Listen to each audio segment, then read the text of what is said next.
किती वर्ष झालं सप्ताह तुम्ही करता त्याबद्दल मी विचारेल तुम्हाला नंतर. काय काय आयोजन असतं सप्त्यामध्ये, कशा पद्धतीने हा कार्यक्रम तुम्ही सप्ताहाचा करता आणि थोडंसं सांगा तुमचं मग काय कशा पद्धतीने हा कार्यक्रम वगैरे आयोजित करता, आयोजकांबद्दल सांगा किंवा काय तुम्हाला जसं वाटतंय तसं. पहिलं नाव सांगा तुमचं.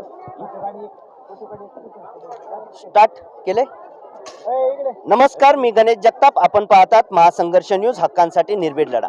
आज आपण पुण्याजवळील कात्रज घाटाच्या नजीक असलेलं हे वेळू गाव आणि या वेळू गावामध्ये उपस्थित आहोत.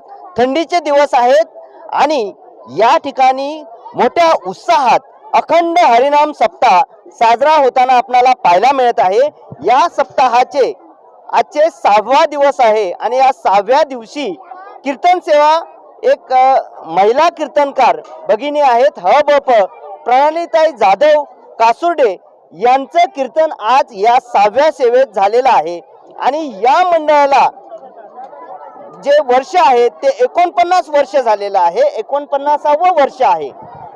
एवढी मोठी परंपरा असलेलं हा सप्ताह सोहळा आज इथे होताना पाहायला मिळत आहे. आयोजक आहेत आपल्या सोबत, त्यांच्याकडून जाणून घेऊयात ही जी परंपरा आहे. साहेब, नाव सांगा आपलं प्रथम. मी शिवाजी लक्ष्मण वाडकर, ग्रामपंचायत उपसरपंच, आणि गेली 30-35 वर्ष ह्या सप्ताहामध्ये मी सामील आहे. आणि त्याच्या अगोदर 15-20 वर्ष हा सप्ताह चालू आहे, म्हणजे 49 वर्ष हा सप्ताह चालू आहे.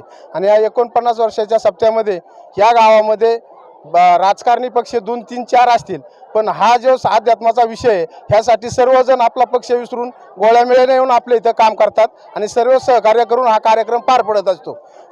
1 महिनाभर काकड आरतीचा कार्यक्रम चालतो आणि नंतर 8 दिवसाचा सप्ताह बसतो. त्या सप्त्यामध्ये प्रवचन, काकड आरती, कीर्तन सेवा आणि महाप्रसाद असं हे नियोजनाचं काम असतं. आणि 8व्या दिवशी ह्या कालभैरवनाथाच्या अष्टमीनिमित्त काल्याचा कार्यक्रम होतो आणि त्याच्यानंतर मग हा सप्ताह समाप्त होतो. असं हे 49 वर्ष चालत आलेलं आहे. त्याच्यात कधीही खंड झाला नाही, कुणाचाही हेवा देवा नाही आणि कुणीही कुणासंग भांडत नाही. इतक्या प्रेमाने हा सप्ताह साजरा होतो. आणि या बोर तालुक्यात नव्हे, महाराष्ट्रात ह्या गावाचं नाव ह्या सप्त्यामुळे झालेलं आहे, या अध्यात्मामुळे झालेलं आहे. त्यामुळं ह्या गावाची परंपरा आहे आणि ती परंपरा अशीच इथून पुढं कायम चालू राहील हे शाश्वतपणे सांगतो. आणि आज जी ताईंची 6व्या दिवसाची सेवा झाली अतिशय सुमधुर आवाजात, अगदी त्यांनी सांगितलं की जर आपण संत परंपरा किंवा हिंदू धर्म सांभाळला तर संतांचा महिमा किती मोठा आहे आणि या संतांच्या महिम्यात आपण सामील झालो तर देवापाशी आपल्याला मोक्षप्राप्ती होती, साधना प्राप्त होती आणि आपण परमोच्च स्थानाला पोहोचतो. हे त्यांनी त्यांच्या सुमधुर वाणीतून पटवून दिलं.